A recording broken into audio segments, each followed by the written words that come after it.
Bueno, buenos días a todos. Muchísimas gracias por asistir y venirme a escuchar hoy. Para mí es fantástico estar aquí en Bogotá y espero que esta charla sea de su interés.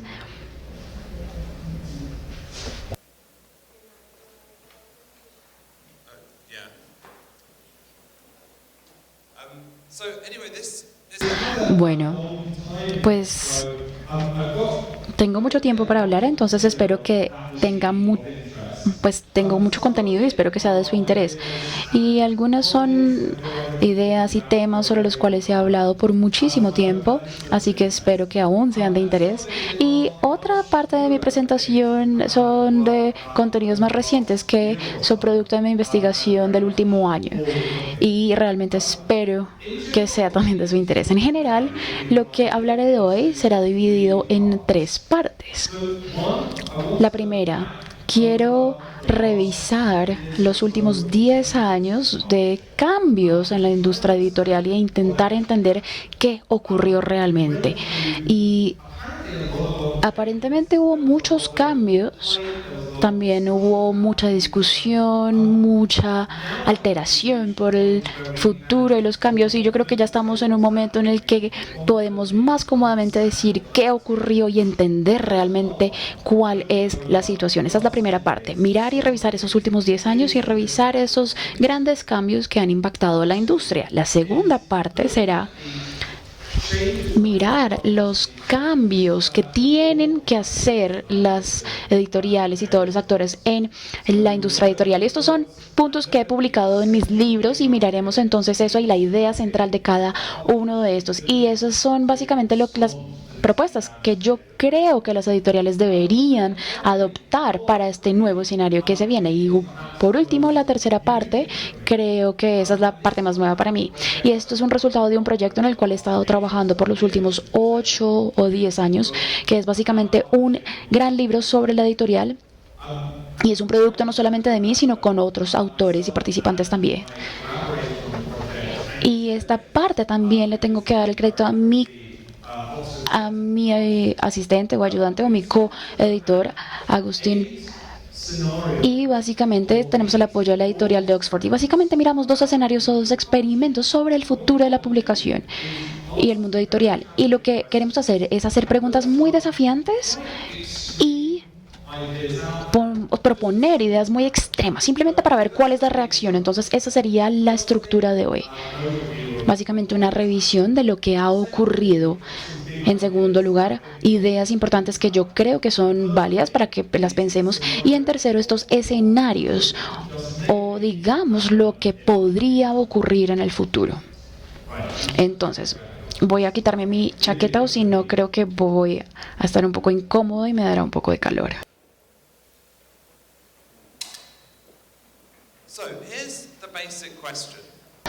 Entonces la pregunta básica es, ¿ya ocurrió una revolución en la industria editorial o no? Y la pregunto porque si retrocedemos tal vez una década, todo el mundo empezó a hablar sobre el ebook, los libros digitales y este mundo digital que se avenía. Yo fui a muchas conferencias en donde las personas me decían, ¿sabes qué? La industria editorial no existirá en 10 años, nadie va a leer libros impresos en 10 años, y por libros me refiero a libros impresos, físicos. Así que había esta sensación de que estos cambios muy importantes iban a ocurrir. Y sin embargo, acá estamos, todos estamos aquí sentados, la editorial o el mundo editorial no ha desaparecido, el libro tampoco ha desaparecido. Entonces, ¿qué ocurrió en realidad? ¿Esa revolución sobre la cual las personas están muy emocionadas ocurrió en realidad o era realmente una ficción? Así que intentemos responder esta pregunta. Bueno, entonces volvamos, digamos, unos 15 años atrás. Empezábamos a ver que había una nueva fase de la tecnología digital. Entonces, obviamente, si se imaginan, en el año 2000 teníamos el boom del .com o el .com internet. Y ese fue un gran momento en donde todo el mundo se sentía muy emocionado sobre lo que podría brindar las nuevas tecnologías para el mundo y para las industrias creativas, sobre todo. Luego, ese boom .com, pues salió y explotó y todo el mundo dijo, bueno, ya no nos tenemos que preocupar sobre eso, no es tan grave. Pero más o menos en el año 2005 las cosas empezaron a ponerse muy interesantes de nuevo y teníamos cosas pasando en simultánea. Primero, en la industria musical teníamos muchísima piratería y se volvió obvio que el modelo de negocio de la música estaba cambiando rápidamente por el hecho de que cualquier persona podía acceder al internet y descargar música gratuitamente. Entonces, obviamente, si están en la industria de vender contenido de cualquier tipo, pues esto era una alerta. La industria musical, como ustedes saben, se colapsó. Y después de un pico que fue récord en la última parte de la década de las 90. Luego los periódicos siempre habría sido un servicio por el cual la gente pagaba. Ya estaban dando contenido gratuitamente en internet y eso fue muy sorpresivo. Eso estaba sugiriendo básicamente que lo que estaba siendo escrito por expertos, siendo curado, seleccionado por expertos, esto ya no era algo que uno debía vender, sino más bien era algo que el cliente debía esperar o esperaba obtener gratuitamente nuevamente. Entonces eso le hizo mucho a los editores y a las editoras pensar, bueno, esto es algo que tenemos que abordar, esto es un cambio significativo que puede impactar todo lo que hacemos. Y había este sentido de que este era, digamos, una nueva manera de hacer las cosas en la internet y una nueva página de red social que podría ser muy emocionante, que podía realmente cambiar la manera en la que la gente interactuaba. Y esto ocurrió más o menos en el 2005 nuevamente, que esto empezó realmente a hacer ruido. Entonces, este fue el contexto. Y ese contexto significó también que la industria editorial no podían, incluso si querían, no podían ignorar el internet y la tecnología digital. Y ese negocio el negocio de las editoriales estaba muy involucrado en estos cambios.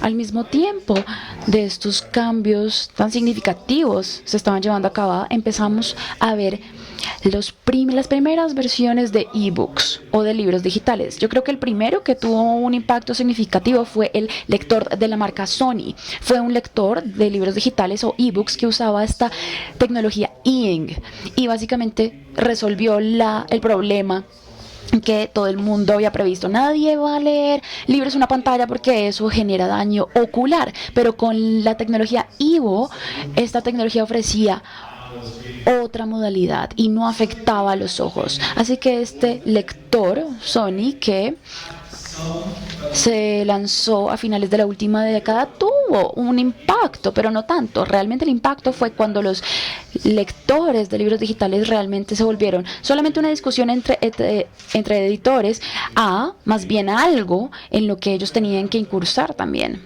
Y eso fue el lanzamiento del Kindle de Amazon. Esta versión de aquí, el de la izquierda, fue el primer Kindle.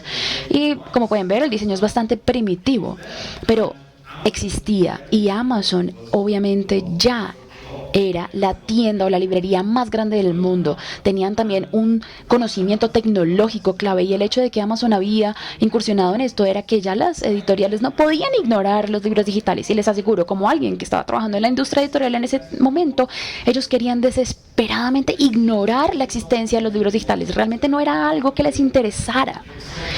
Era algo que estaba externo al negocio normal y a la industria normal y era algo que confundía a muchas personas. Pero cuando Amazon lanzó este producto, todo el mundo pensó, bueno, ya, ahora sí.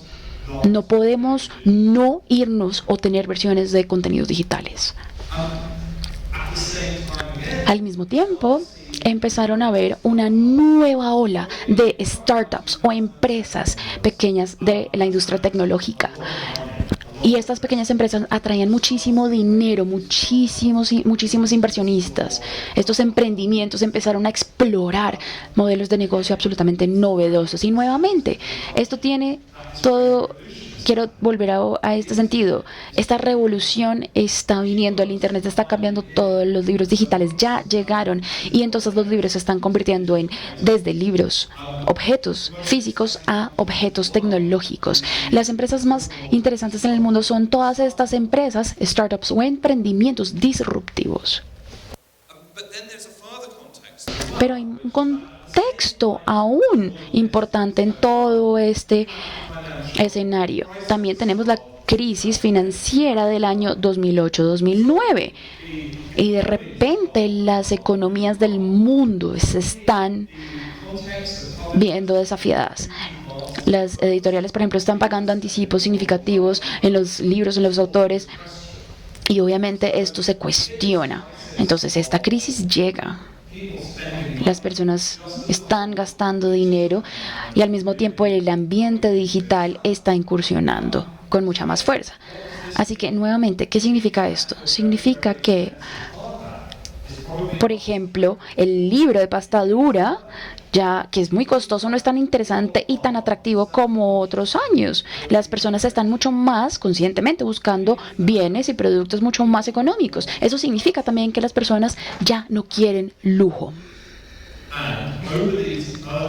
Y en los años más tempranos de este año, de esta década, vemos que los libros digitales empiezan a aumentar en sus ventas. Esta es una gráfica que uso mucho en las conferencias. Más o menos en el año 2000, en el 2009 vemos un negocio de libro digital bastante significativo y cómo esta gráfica realmente sube o está en incremento, como ustedes ven. Todo el mundo está también promoviendo la revolución. Ese es el inicio de la revolución del libro digital, pero yo también creo que hay muchos otros cambios que están ocurriendo o que ocurrieron en esta época. Y esto básicamente fue un momento clave, pivotal para los libros, para la industria editorial y para la cultura mundial. Yo creo que por primera vez, gracias a los libros digitales, obtenemos una visión de un mercado global para los libros. La verdad es que yo estoy aquí en Colombia hoy, pero puedo pedir un libro de Estados Unidos o del Reino Unido. Y si estoy en el Reino Unido, puedo pedir un libro, por ejemplo, de una editorial colombiana por Amazon. Y con los libros digitales uno puede hacer eso de manera instantánea.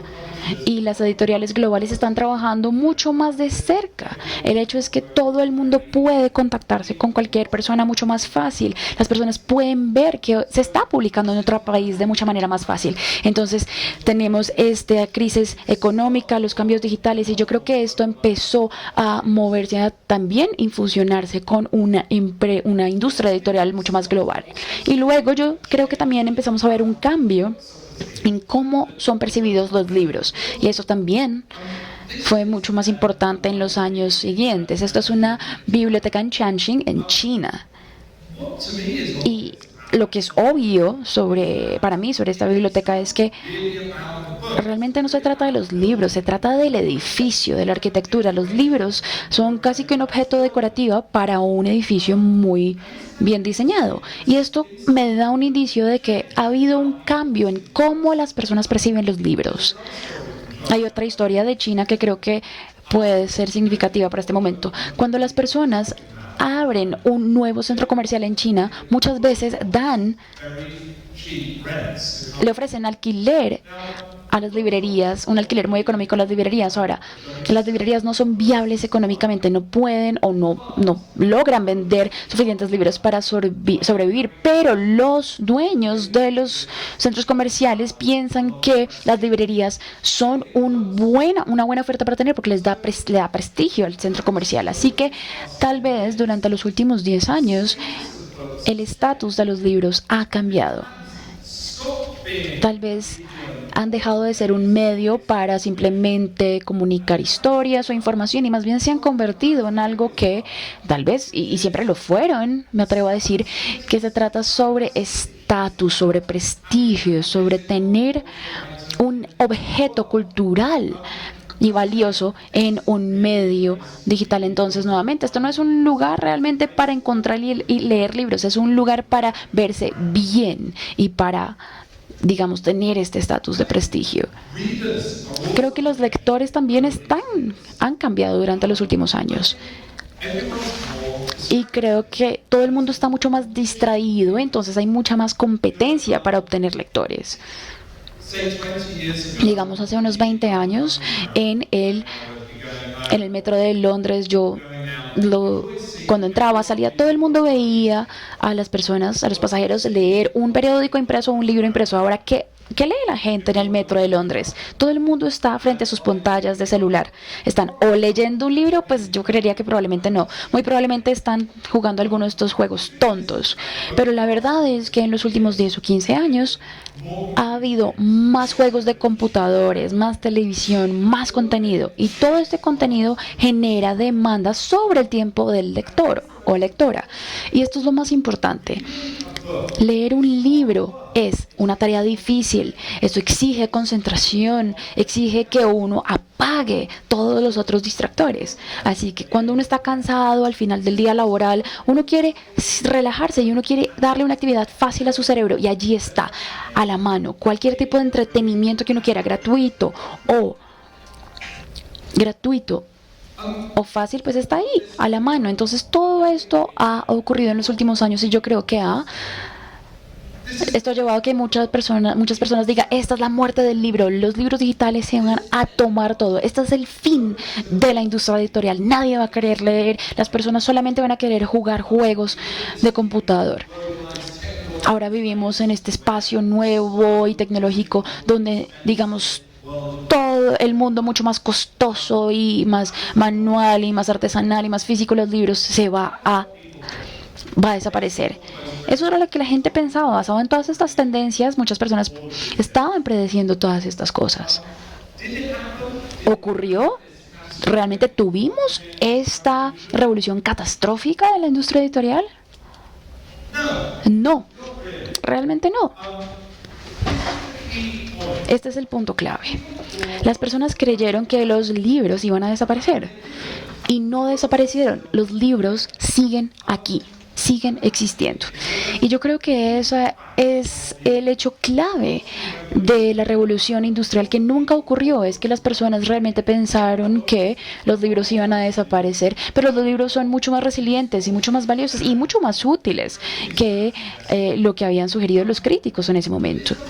Pero eso no significa que no todo ha cambiado, porque de hecho una porción muy grande sí cambió. Lo que ocurrió es que el libro permaneció como objeto y el libro se mantuvo igual, pero alrededor del libro, todas las estructuras de cómo son escritos los libros, cómo salen al mercado los libros, todo eso sí cambió. Así que a mí siempre me gusta pensar que tuvimos, digamos, casi que la mitad de una revolución.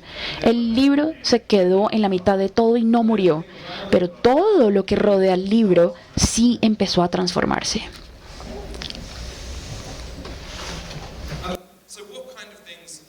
Entonces, ¿qué hemos visto que sí se transformó y que también aseguró que el libro mantuviera esa posición central? ¿Qué cambió? En primer lugar, creo que empezamos a ver experimentos un poco interesantes sobre el cambio en el entretenimiento y su relación con el texto. Esto es un proyecto en el cual he trabajado hace unos 5 o 6 años, pero se volvió muy grande. Y es una adaptación de la novela clásica de Jules Verne, Alrededor del mundo en 80 días. Pero es una versión completamente interactiva de esa novela. Y como producto, 80 días, el proyecto es algo entre un juego de computadora y una novela. Digamos que es un nuevo producto. Y se vendió muy bien. Creo que se vendió, bueno, cuando la última vez que hablé con las personas con las que trabajamos, dijeron que vendieron más de 500,000 de copias, más o menos hace unos 3 años. Así que tal vez esa cifra ha crecido. Esto fue reseñado como el juego del año por la revista Time hace unos años. Entonces, ¿qué vimos? Que las editoriales, principalmente en los Estados Unidos y el Reino Unido, estaban dispuestos a probar estos experimentos digitales, estaban dispuestos a realmente, digamos, ir y presionar y ver hasta qué punto, qué es lo que las editoriales deben hacer. Y querían realmente experimentar y hacer algo que no se había hecho antes y tal vez sabían que no iba a funcionar, pero querían arriesgarse e intentarlo. Y 80 días creo que fue un gran ejemplo de eso. Así que por algunos años yo creo que tuvimos esta posibilidad de que la industria editorial podía reimaginarse a sí misma. Ahora, debo decir que esto ya no es el caso. Es decir, hubo un breve florecimiento de la experimentación y, si les soy muy honesto, ya ha desaparecido. El libro permaneció y los editores y las editoras se dieron cuenta, bueno, no tenemos que intentar todos estos experimentos. ¿Por qué? Porque nuestro producto central es el libro y todavía está aquí. Y a mí me da lástima esto, porque yo creo que es muy peligroso y complaciente simplemente decir, ¿saben qué? No necesitamos hacer experimentos. Creo que las editoriales tienen que tener esta perspectiva y hacer cosas y pensar de que los libros, las palabras, las historias o la información o la cultura pueden ser muchas otras cosas. Así que yo creo que este es otro ejemplo de la mitad de una revolución. Las editoras, digamos, que tomaron ese paso y ahí se arriesgaron a hacer cosas así. Les puedo dar muchas más referencias sobre proyectos que tuvieron, digamos, una fase más interactiva. Entonces, se atrevieron estas editoriales y luego se detuvieron en esta empresa de hacer cosas más experimentales. Entonces, ¿qué ha cambiado? Lo que vimos es que alrededor de los años, digamos del 2011 al 2014, los libros digitales alcanzaron un pico. Muy rápidamente se convirtieron en una porción muy importante del mercado, y a medida que la crisis económica se desarrolló, también vimos en el Reino Unido una caída en la venta de libros y sobre todo de libros de ficción. Entonces sí vimos una reducción importante en ventas. Incluso hubo tendencias mucho más fuertes. Ignoren esta diapositiva un poco, pero lo que también vimos es que cuando estábamos justo al punto de la inflación, los precios de los libros estaban cayendo desde hace varias décadas en el Reino Unido. Entonces, un libro hoy en día, en el año 2019, es tal vez incluso más barato que un libro hace 20 años, a pesar de la inflación que hemos tenido en los últimos 20 años. Y esto fue investigado por mi grupo y por mi grupo de investigación y otros investigadores. Así que las editoriales no notan esto tanto, porque si uno mantiene su precio estable, pues uno no siente que realmente están siendo ofrecidos a un precio más barato. Pero obviamente mantener el mismo precio en 20 años de inflación es algo muy, muy drástico. Es decir, el producto central se está volviendo mucho más barato y está básicamente dándoles un margen de valor cada vez menor a medida que pasan los años. Obviamente este efecto impulsó también, o fue impulsado por la introducción de los libros digitales, así que los precios de los libros cayeron significativamente en esos años. Pero lo interesante acá, y los datos, la información que tenemos acá, solo va hasta el 2016, que es cuando hicimos esta investigación, que fue un estudio que hicimos para la entidad de humanidades del gobierno del Reino Unido. Vimos que sí había ocurrido un cambio, que había una tendencia positiva de nuevo. En el 2015 y en el 2016 vimos un punto crítico, un punto de cambio. Y lo que parecía estar pasando ahí era que los libros digitales habían llegado, habíamos visto esa crisis económica, la gente estaba muy emocionada sobre los libros digitales, eran muy económicos, muy baratos, pero durante esa década, mientras esa cultura digital nos empezó a permear todas nuestras vidas, en todos los niveles, la gente se estaba volviendo a los libros impresos, los libros físicos. Entonces, por primera vez en muchos años, la gente está dispuesta a gastar más en libros. Entonces, para mí eso fue, o es realmente la historia o el punto más significativo en el mundo de los libros en los últimos 10 años. Entonces vimos un pico en libros digitales y después una recuperación lenta pero clara en los libros físicos. Y yo creo que eso es porque tenemos una cultura digital que nos permea todo y los libros físicos presentan una alternativa a esa cultura digital. Pero la situación sigue siendo no muy sana, especialmente en el Reino Unido. En nuestra investigación, en nuestro estudio, donde analizamos los primeros 5,000 vendedores de libros todos los años, utilizando toda la información de libros digitales y también mirando los ingresos esperados de derechos en el extranjero, etcétera, nos parece que menos de 1,000 novelistas en Reino Unido, en Irlanda, pueden vivir de su trabajo o de escribir. Es decir, que pueden ganar la mayoría de sus ingresos a través de publicar o escribir libros. ¿Eso les parece ser mucho o poco? Pues nos parece que es un grupo pequeño. El Reino Unido exporta unas cantidades enormes de libros y obviamente tenemos una tradición muy larga, una trayectoria larga de novelistas que vivían de escribir. Entonces, decir que menos de 1,000 personas pueden vivir de escribir libros, pues no es mucho.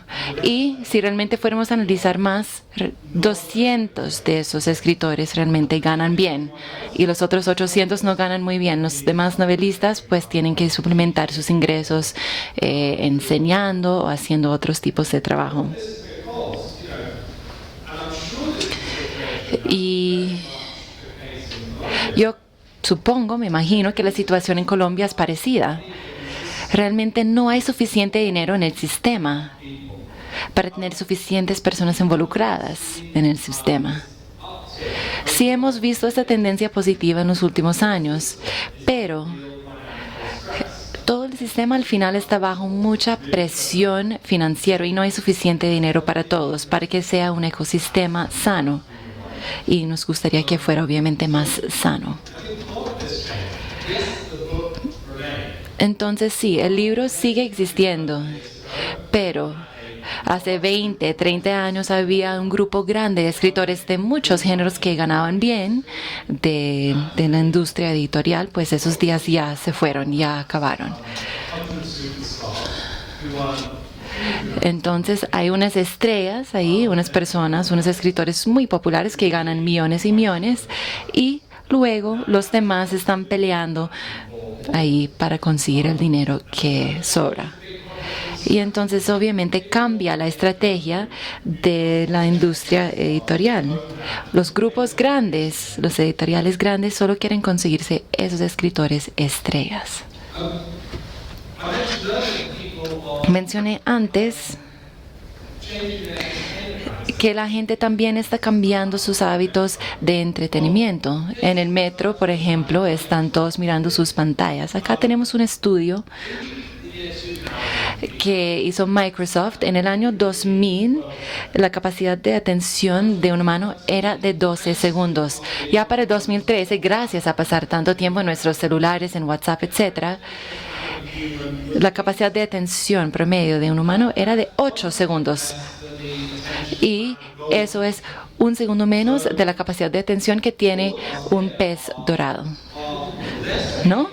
Eso quiere decir que los humanos hoy en día tienen menos capacidad de atención que un pez dorado.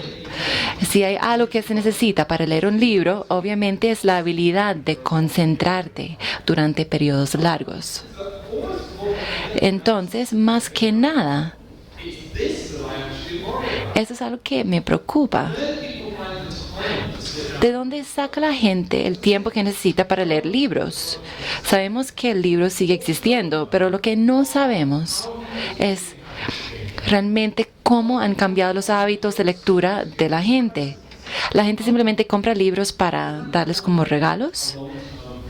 Porque eso va a crear un problema a largo plazo, si es el caso. Entonces yo creo que sí ha habido un cambio muy importante en los hábitos de los lectores, en el sentido de que sus cerebros, nuestros cerebros, están fritos, ¿no? Por esos dispositivos que estamos utilizando. Pero también puede ser una oportunidad, ¿no? No sabemos todavía. Algo que también vimos contra todas las expectativas o pronósticos es que la industria editorial independiente empezó a florecer. Todo el mundo había asumido que, porque estamos viendo esos cambios tan difíciles, que solo las editoriales grandes, con unas tecnologías muy avanzadas, sofisticadas, que iban a sobrevivir y hacer una diferencia. pero no ha sido el caso. En el Reino Unido vimos un boom grandísimo para las editoriales independientes. Ellos sí pudieron encontrar maneras de trabajar, de ser más ágiles y realmente no están tan dominadas por sus sistemas. Y gracias a algunos elementos tecnológicos también fue más fácil establecer esas editoriales independientes que en cualquier otro momento en la historia. Eso fue otro resultado inesperado. Nadie realmente había previsto que esas editoriales independientes iban a sobrevivir esos años tan turbulentos. En el Reino Unido tenemos más editoriales independientes ahora que en cualquier otro momento en la historia. Claro, muchas de esas editoriales la pasan mal, pero en el mundo editorial, pues la vida es dura para todos. Y ganar premios grandes, encontrar también nuevas tendencias y hacer cosas que los demás editoriales no van a hacer y crear un mercado ahí, pues esas son las cosas que hacen las editoriales independientes. Otra cosa interrelacionada acá es que contra todos los pronósticos y expectativas, los libros se pusieron de moda, volvieron a ser cool, ¿no? Esa es una librería en Berlín. Y también acá hay muchas tiendas de libros en Bogotá. Los libros se han puesto de moda otra vez, ¿no? Uno entra a un espacio bonito, con buen diseño, todos los detalles bien escogidos. Yo creo que todo el mundo pensaba que los libros representaban algo ya muy anticuado, algo ya fuera de moda, pasado de moda, pero como ya les mencioné, la gente quería un refugio del mundo digital. La calidad de producción de los libros también subió, aumentó.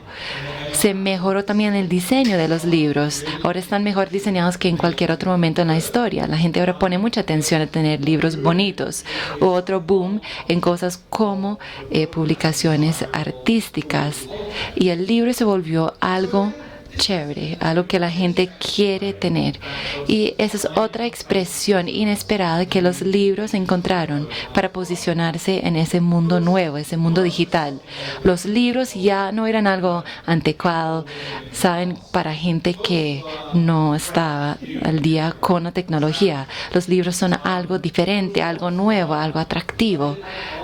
Las librerías se volvieron espacios como museos o galerías, ¿no? Sitios que uno va y se toma un café que habla de ideas. Y eso también fue algo muy positivo. Hubo otro cambio en todos los detalles, todos los aspectos en lo que hacen las editoriales. Hay un profesor muy interesante, John Thompson, en la Universidad de Cambridge, y él es sociólogo. Y en los años 80, él fundó una editorial académica. Y entonces él se empezó a interesar en el mundo editorial, en la industria editorial. Y desde entonces él ha estudiado la industria editorial como un ejemplo interesante de la sociología. Y él dice que los cambios más grandes en el mundo editorial que han ocurrido durante los últimos 30, 40 años son todos los cambios pequeños que se han potenciado gracias a la tecnología. Ahora ya no hay que imprimir un manuscrito para leerlo. Cuando un agente literario le manda un manuscrito a una editorial, simplemente pues lo manda por correo electrónico. La gente que trabaja en diseño, en mercadeo, ya no tiene que hacer esas maquetas físicas de sus libros, hacen todo en Photoshop. Y el punto que hace ese profesor Thompson es que durante los últimos 30, 40 años, si uno piensa en cómo se hace un libro, cómo uno lleva un libro al mercado, pues absolutamente todo ha cambiado gracias a la tecnología. Alguien de los años 70, si fuera a ver lo que pasa hoy en día, si se fuera a viajar en el tiempo de los años 70 al momento actual, estaría completamente sorprendido por esas tecnologías. Pero eso es algo que no pensamos mucho, que no hablamos mucho, porque es el mundo en el que vivimos, ¿no? Todos usamos Photoshop, todos usamos nuestro correo electrónico todos los días, pero vale la pena recordar que si pensamos en el mercadeo digital, en redes sociales, en cómo hacer el formato, diseñar un libro o cómo mandar todo a imprimir, cómo funcionan también las imprentas, pues todo ha cambiado. Y creo que se nos olvida también el grado, la importancia de esos cambios.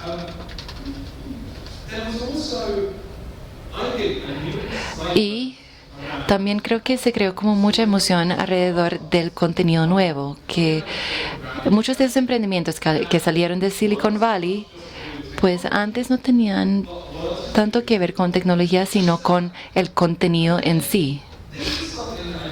Eso es algo que creo que mucha gente no esperaba ver.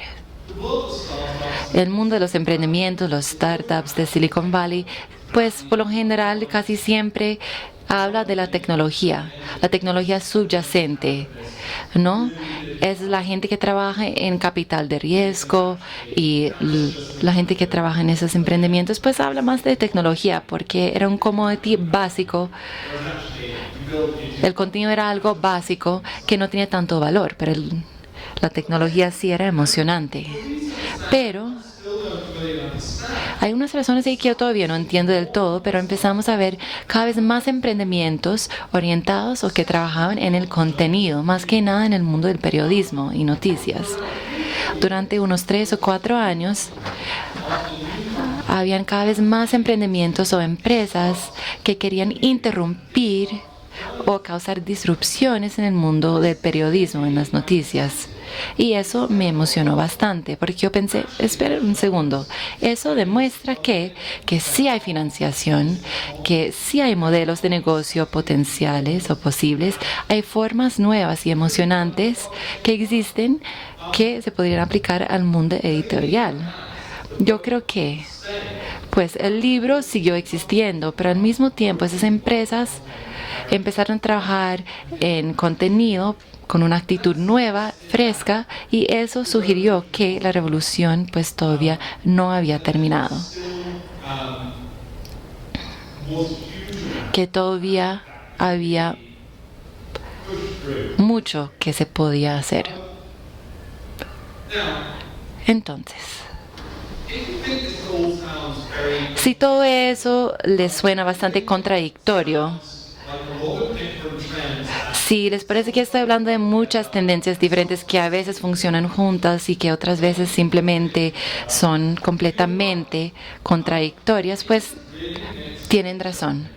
Eso para mí es una situación bastante mixta. Todo cambió en el mundo editorial.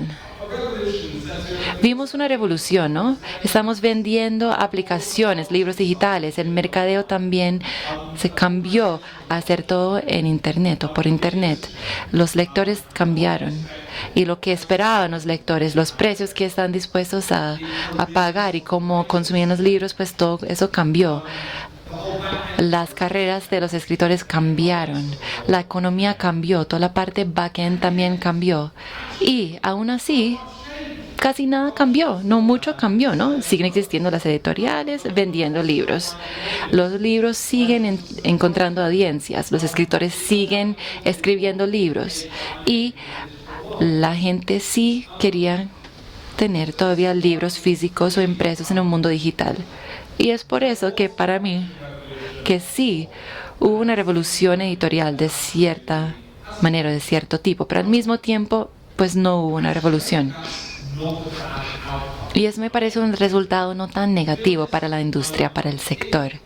Para serles muy honestos, si los pronósticos, las predicciones de esos factores que impulsan el mundo digital hubieran llegado a cumplirse, habría sido un desastre para nosotros y a nivel de la sociedad también. Yo creo que toda la función estructural del mundo editorial pues habría sido dañado.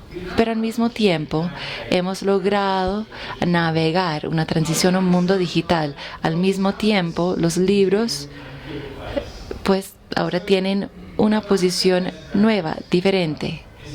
entonces esa situación mixta no es tan grave. Yo creo que es algo de hecho bastante positivo. Yo creo que es el mejor resultado que se puede esperar. Pero todavía nos da una idea de lo que va a pasar ahora. Y para mí, pues seguimos en un precipicio. ¿Qué pasa si a los lectores ya no quieren leer nada?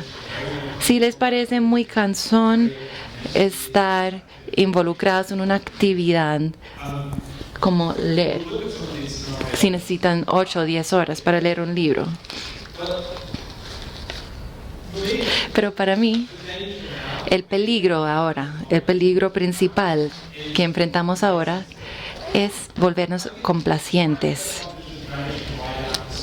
Las editoriales pues pudieron sobrevivir esa tormenta, sobrevivieron, pero las editoriales pudieron trabajar bien ese cambio. Yo creo que pues existe ese peligro, nos podríamos volver todos muy complacientes. Pues los libros digitales llegaron y los sobrevivimos. El mundo digital llegó a existir, no pasa nada tampoco. Los libros físicos siguen siendo populares. Ese es el mensaje que escucho bastante de la gente que trabaja en las editoriales. Y eso me parece un error, porque la verdad no sabemos hacia dónde van las cosas. Y voy a hablar más de esos temas más adelante en mi presentación, pero eso es como el sentido general que tengo yo, como yo entiendo que ha pasado en los últimos 11 años. Ahora miremos qué podría pasar ahora. Espérame un segundo, me voy a tomar un sorbo de agua. Esa es la primera parte de mi presentación. Entonces, ¿qué nos espera? Yo creo que nosotros, como personas que trabajamos en el sector editorial, tenemos que trabajar en 3 ideas principales. Y sin importar los cambios que ahora ocurran en la tecnología, en mercados, entre los lectores en cuanto a contenido, siempre y cuando nos enfoquemos en esas 3 ideas principales, vamos a poder navegar y sobrevivir esas tormentas que nos esperan. Entonces, les quiero hablar de esas 3 ideas. Vale la pena acá hablar de eso. Yo en el día a día trabajo en el sector editorial y la mayoría del tiempo mis preocupaciones no son tan elevadas. Ya esta mañana en camino a venir acá, pues estaba hablando de todos los mensajes que me llegaron a mi buzón de correo electrónico, de gente quejándose del contenido erróneo. Entonces no quiero que malentiendan lo que ahora voy a decir. A nivel intelectual, me interesa mucho la relación entre la teoría y la práctica. En intentar entender cosas a gran nivel y de ahí sacar unas ideas concretas. Y eso es lo que les voy a presentar ahora. Les voy a hablar de mis ideas grandes sobre el mundo editorial. Pero no quiero que se olviden que en el día a día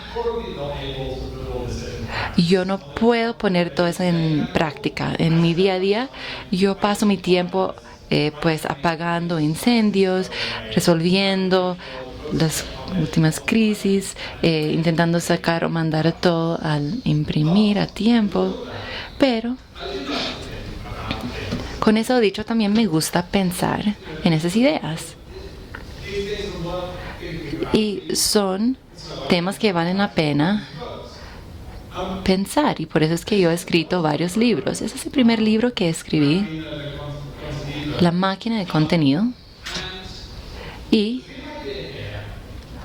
la idea principal acá, en ese libro, si les tuviera que dar un resumen de ese libro en una sola palabra, sería la idea de amplificación. Esa idea de que, sin importar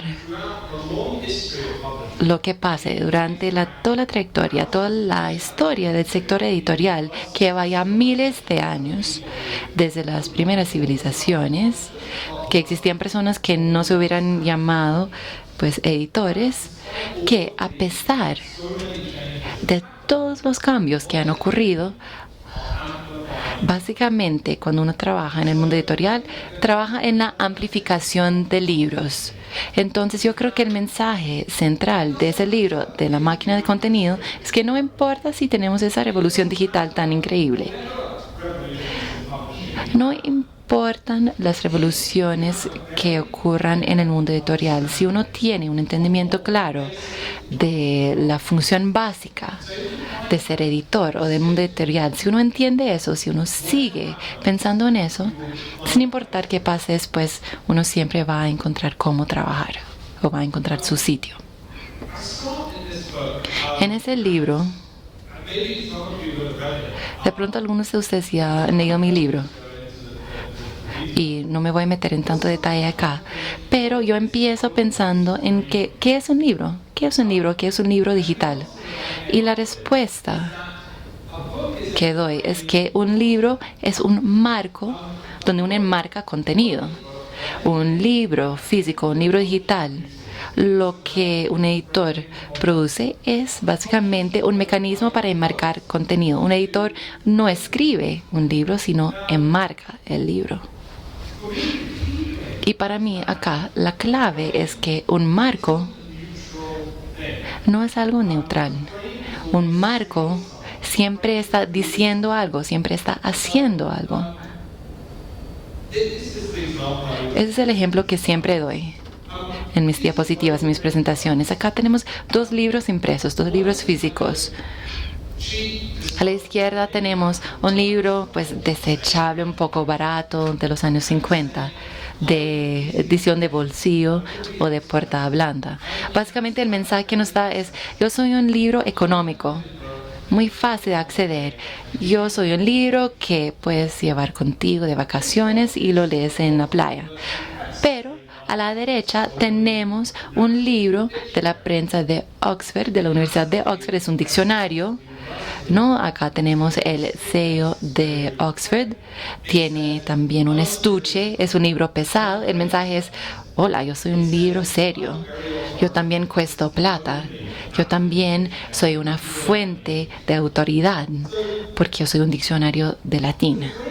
Entonces, los 2 marcos que vemos acá están haciendo algo, pero va mucho más allá. No solo tiene que ver con el estilo de la impresión, también el estilo de la edición tiene que ver con el mercado. También el mercadeo, la publicidad tienen que ver con el marco. Como uno le vende el libro a las tiendas de venta al por menor, tiene que ver con el marco. Entonces, el cambio principal que hemos visto es que en siglos anteriores la enmarcación de los libros se pensaba pensando en la distribución, en uno cómo iba a distribuir el libro. Ahora, el marco tiene que ver con cómo construir un mercado para el libro. Imprimir un libro es bastante fácil hoy en día, ¿no? O producir un libro digital es bastante fácil. Y ahí el libro digital tiene otro tipo de marco, pero lo difícil es que lean tu libro.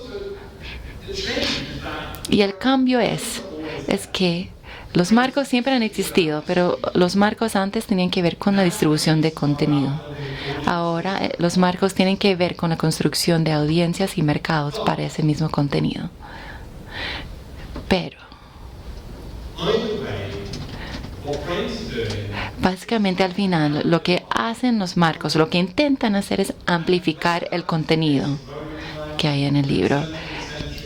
Podemos estar hablando de tiempos romanos o de la historia contemporánea, pues estamos siempre hablando de amplificar. ¿Y qué es la amplificación? Es básicamente hacer que una obra sea encontrada a nivel más amplio de lo que hubiera sido sin esta intervención. Y antes no habían tantos libros en el mundo, entonces el acto de imprimir un libro, simplemente imprimir un libro, hacía que encontrar una audiencia más grande. Un editor hoy en día imprime un libro, le hace mercadeo, lo distribuye, también le hace edición para que sea más atractivo. Y todo eso se hace para que ese libro le llegue a más gente. Entonces yo creo que los editores y las editoriales se pueden anclar o centrar pensando en ese punto. Durante todos estos cambios y los cambios que van a seguir ocurriendo, también en cuanto a los retos que enfrentamos en el día a día, la palabra clave que nos hacemos en cuanto a lo que hacemos es cómo podemos mejor amplificar estos libros. Bajo las circunstancias en las cuales nos encontramos, hace que el acto de amplificar sea efectivo. ¿Qué hacemos para amplificar el mensaje, el libro? Y siempre y cuando estemos pensando en ese acto de amplificar un libro, creo que vamos a tener un negocio sostenible. Nunca es fácil adaptarnos a esas nuevas circunstancias y nunca lo ha sido, pero el reto es, durante el siglo XXI, porque las librerías se van cerrando, el mundo digital también va tomando campo y también nos enfrentamos a esos retos económicos. ¿Cómo podemos seguir amplificando el mensaje? ¿Cómo podemos seguir amplificando en un mundo en el cual la gente no tiene tiempo ni capacidad de atención? Es la idea principal o grande en mi libro La máquina de contenido. También hablo mucho sobre las motivaciones en el sector editorial, etc. Pero si tuviera que resumir ese libro en una sola palabra, diría eso: amplificar. Mi pronóstico, mi predicción es el siguiente: en 100 años van a existir todavía editoriales y lo que van a seguir haciendo es amplificando contenido. En ese libro, La máquina de contenido, también hablé de filtrar.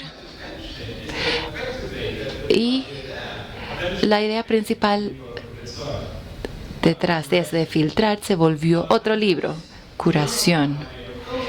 Y eso surgió de la idea de cómo filtramos. Eso me empezó a interesar bastante. Esa es mi segunda idea grande para el futuro del mundo editorial. Entonces, primero hablamos de la amplificación, pero la segunda idea es la curación, el futuro del mundo editorial. Y más allá del mundo editorial y otros sectores grandes de la economía, tiene que ver con la curación o la curaduría. Y había otra motivación cuando escribí ese libro. Y curaduría o el acto de curar pues se han vuelto palabras de moda. Lo que pasó fue lo siguiente. Hace unos 8 años yo estaba asistiendo a muchas conferencias digitales.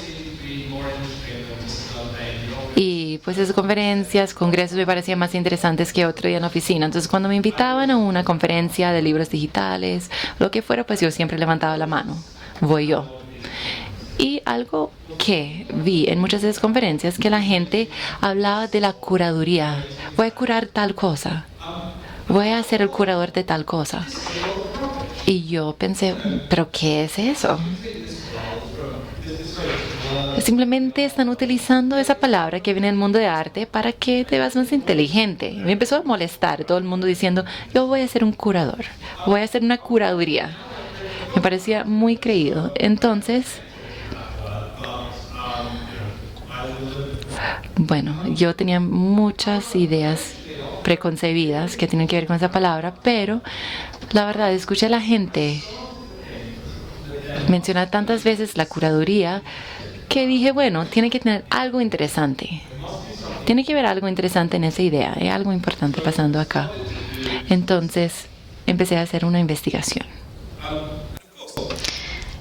Y por supuesto, la palabra curaduría de la idea sí tiene una historia muy profunda. Viene de la palabra latín curare, cuidar de.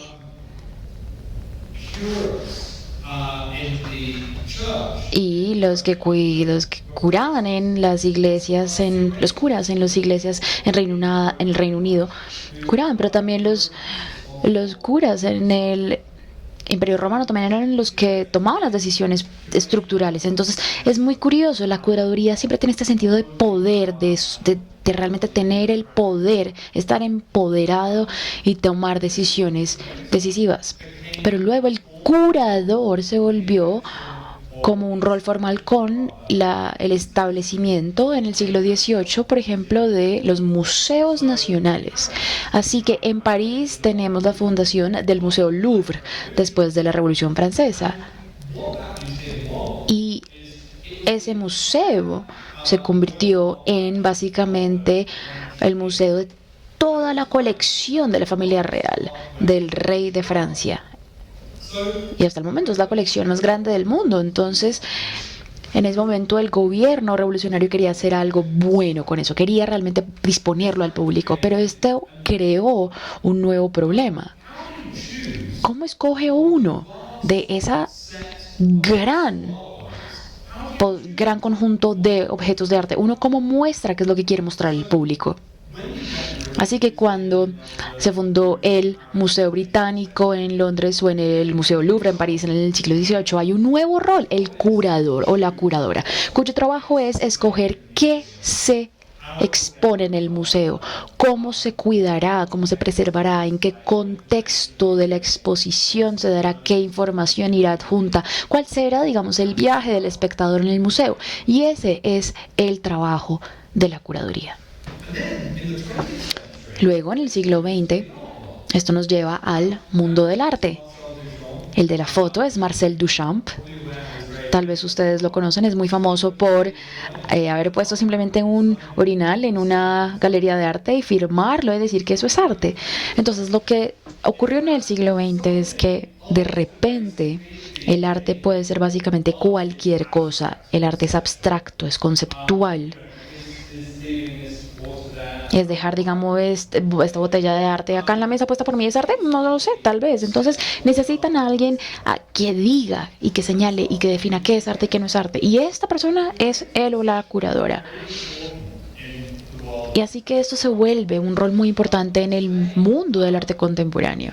Y hoy en día los y las curador y curadoras se vuelven, pues, personas famosas en el mundo del arte, van a todas las bienales, están en vuelos constantemente. Olviden a los artistas o al público general o a los coleccionistas o incluso a los críticos de arte. Es el curador o la curadora las que realmente mandan en el mundo del arte. Y esa es la historia tradicional de la curaduría. Se trata sobre las galerías del arte y sobre museos. Pero luego ocurrió algo un poco extraño. Cuando uno hace un registro, un seguimiento de la palabra curaduría en inglés, básicamente hay un incremento en el mundo en el que las personas están aplicando este término, la curaduría. ¿Por qué? Por el Internet. Entonces, el Internet crea este nuevo contexto. Y si ustedes piensan en que los, digamos, curadores originales estaban allí, pues porque ahora tenemos mucho más contenido que teníamos antes, pues el Internet resolvió el problema para todo el mundo. ¿Por qué? Porque todo el mundo entonces pudo acceder a más contenido que antes. Entonces las personas empezaron a, digamos, tomar prestada esa palabra, la curaduría, para definir actividades que estaban haciendo en la Internet. Y esa es la razón por la cual empezamos a tener personas a hablar sobre la curaduría infinitamente en, por ejemplo, conferencias del mundo digital. Así que este es el punto clave para mí. Es que la curaduría se convierte en una idea muy poderosa y muy relevante en un contexto de la superabundancia. Cuando uno se mueve a un sector o a un mercado en donde el problema no es que haya muy poco de algo, sino más bien que hay demasiado, allí es cuando la curaduría se convierte en algo muy, muy importante. Y creo que en este punto me gustaría mostrarles a qué me refiero con esta palabra superabundancia. Esta es una gráfica del crecimiento económico global y creo que de hecho ha incrementado mucho más desde este año. El último año registrado es el 2000, y realmente es que hay tantos objetos en el mundo. Estamos creando información a un grado absurdamente rápido y la cantidad de información en el mundo se está duplicando cada 2 años. Y esto es un crecimiento exponencial que es realmente difícil de comprender. Es difícil de comprender cuánta información está produciendo el mundo y cuánto está creciendo. Realmente no es algo como algo que hayamos visto o experimentado en la historia. Un muy buen ejemplo de la superabundancia es la música. Todos estos son servicios de streaming o donde el usuario puede acceder. Entonces, volvamos unos 30 años atrás. Yo hubiera tenido acceso a mi colección de CDs o CDs. Tal vez hubiera, no sé, tenido unos 40, 50 álbumes. Oye, en mi bolsillo tengo mi cuenta de Spotify y tengo acceso en cualquier momento a creo que algo así como 35, 40 millones de canciones en promedio. Y creo que cada día una cifra como 40.000 por minuto. 40.000 nuevas canciones están siendo adicionadas a la biblioteca de Spotify por minuto. Más del 20% de las canciones que se encuentran en Spotify nunca han sido escuchadas. Es claro que con todos estos problemas de oferta musical, el problema que el mundo enfrenta no es la escasez de la música. Si ustedes tienen una cuenta de Spotify, el problema es que ustedes tienen acceso a 40 millones de canciones y nunca vamos a poder escuchar todo eso, sino más bien una pequeña fracción del total de esas canciones. Por supuesto, todo esto aplica, por ejemplo, a las imágenes dinámicas. Estos son algunos de los canales que tenemos en el Reino Unido. Cuando pensamos, y creo que las personas olvidan esto del Reino Unido, creo que hace solamente 20 años había solamente 4 canales disponibles para ver en la televisión británica. Eso era toda la oferta. Uno se sentaba y tenía una disponibilidad solamente de 4 canales. Ahora obviamente tenemos cientos de canales en el Reino Unido. Tenemos YouTube, tiene billones y billones, trillones de contenido, de video, de audiovisual. En la mitad de la década de los 90 creo que teníamos 40 producciones significativas en los Estados Unidos. Estoy hablando sobre todas esas series de televisión importantes y se realizaban por todas las cadenas tradicionales como ABC y otras de este tipo. Este año creo que hay 550 producciones significativas por año siendo realizadas. Y no son solamente estas redes, es Netflix, Amazon, Disney, también es HBO, también Apple. De cualquier manera que se vea esto, el problema de la televisión con la imagen audiovisual no es un problema de escasez. Y todo esto genera una situación de una sobrecarga absolutamente mental. Esta es una estadística del Daniel Levitan, un neurocientífico de Estados Unidos, y él dice que el americano promedio consume información que es equivalente a 175 periódicos todos los días.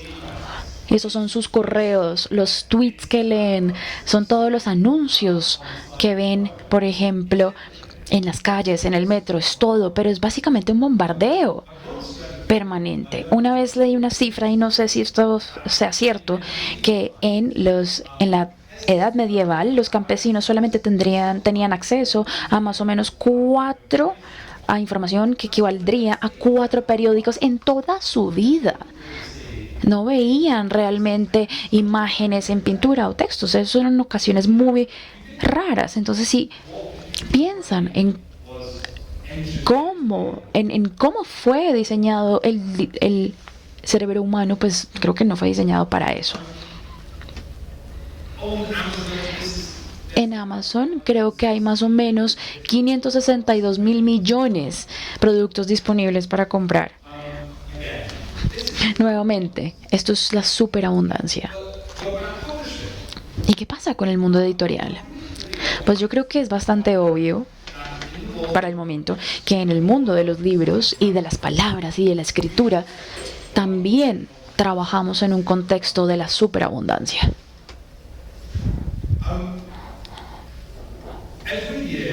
Cada año en el mundo anglosajón más o menos hay 1 millón de libros publicados. Y piensen en todos los libros que ya han sido publicados, piensen en todos los títulos clásicos. Pues obviamente tenemos cientos de miles de libros ya disponibles. Cada año la industria está básicamente produciendo 1 millón adicional. Entonces, ¿qué es lo más valioso? Publicar, digamos, ese libro número 1.000.001, o realmente publicar ese libro que generalmente causa un cambio en el lector. Pero si sumamos todos los idiomas en los que son publicados los libros, son más o menos unos 5 millones de libros adicionales cada año. Es claro que el mundo no quiere los libros nuevos. Y es claro que si uno piensa en palabras y la escritura, nunca hemos estado tan inundados en ellas. Estamos no solamente en los libros, estamos absolutamente rodeados de libros. Vivimos en un mar de palabras y como editores y editoras pues estamos publicando mucho más. Entonces, para mí esta es una pregunta muy profunda sobre lo que estamos haciendo. ¿Estamos realmente haciendo esto del problema de tener esta superabundancia? ¿Estamos empeorando este problema o lo estamos mejorando? Y esto me hace volver a la curaduría. Entonces, cuando estaba sentado en esas conferencias pensando sobre ¿a qué se referían las personas cuando hablaban de la curaduría? Decidí que necesitábamos una definición muy clara, un mejor entendimiento de la curaduría. Y lo que creo que todo el mundo se refiere por curaduría es que cuando seleccionamos y organizamos es para agregar valor. Eso es todo. Entonces, el acto de curaduría es seleccionar y organizar para agregar valor. Y teniendo en cuenta la amplificación, eso es algo muy sencillo. Es algo que puede suceder en cualquier contexto. Pero también es algo que creo yo que puede ser muy poderoso. Porque todos estamos trabajando en este mundo con estos 5 millones de libros más cada año. Así que esta parte del trabajo es tan importante.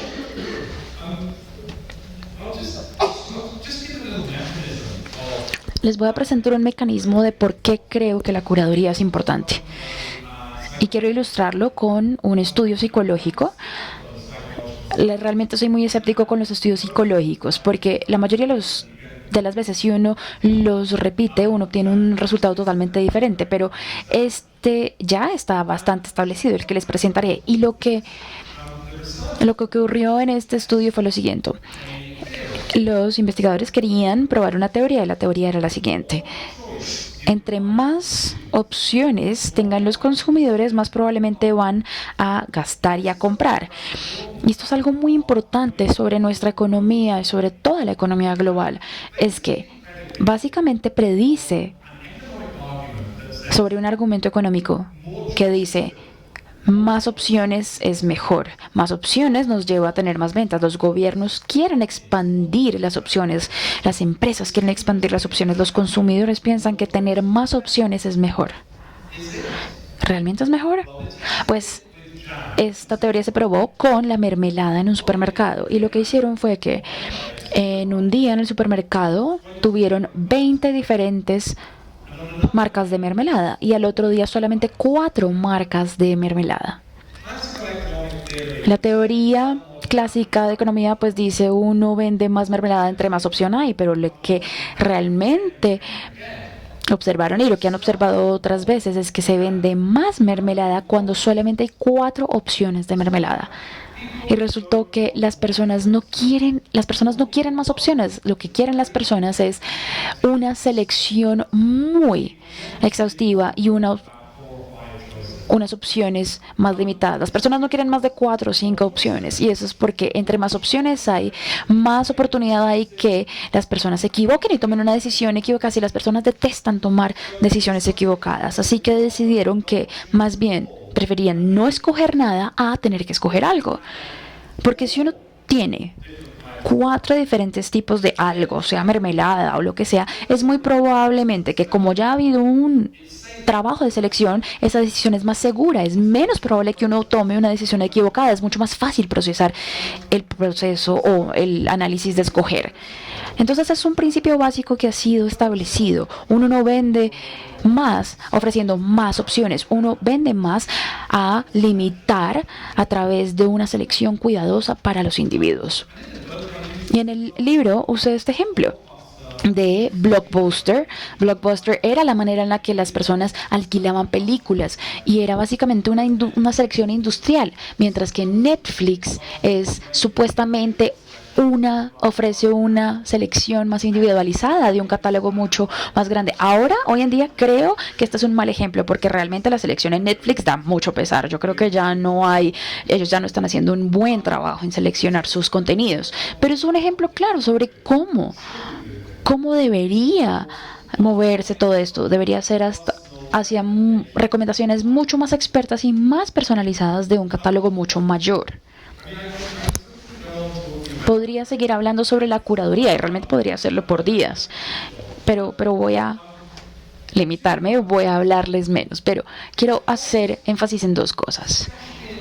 Especialmente en el mundo de la información y de la cultura, pero realmente eso aplica a todo. Cómo la superabundancia se ha vuelto, digamos, este nuevo problema.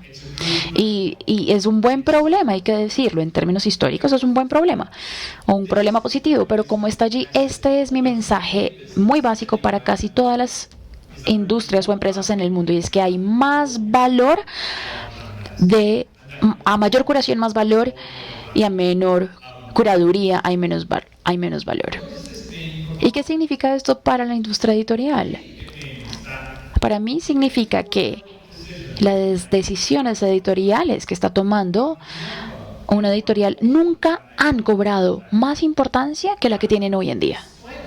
Y a pesar de todos estos cambios del mercado de la tecnología, son esas decisiones básicas de qué publicar y por qué publicar esto que definen una editorial y que definen el valor que ofrece esa editorial. Y esto va a verse de forma incrementada. Es decir, lo más importante que hace una editorial es decirle no a un libro. Cada acción que hace una editorial ahora tiene que ser supremamente significativa y tiene que ser genuinamente importante. Y en el momento en el que las editoriales están simplemente imprimiendo libros por ofrecer libros, eso ya pasó. Las editoriales que se enfocan en la curaduría, que tienen un entendimiento muy firme sobre los principios detrás de esa curaduría y por qué este contenido es valioso en ese mercado, esas son las que yo creo que van a ser las más robustas, las editoriales que realmente van a poder sobrevivir, las editoriales que en un mundo en donde el contenido está en todas partes, son estas las que pueden distinguirse.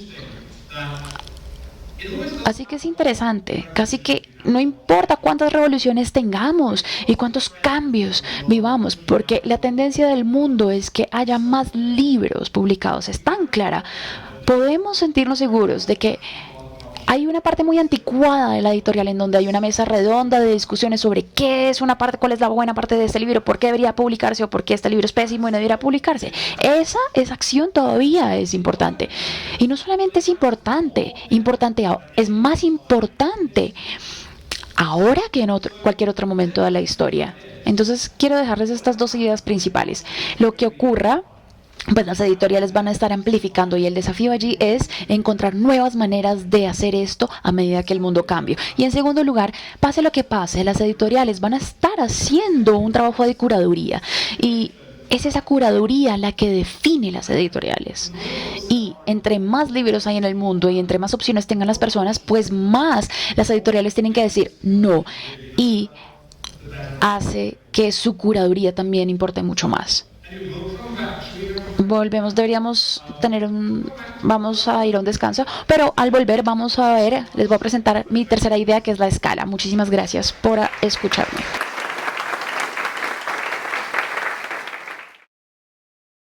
Hola a todos, espero que hayan tenido un descanso muy agradable y estamos listos Para continuar con la presentación.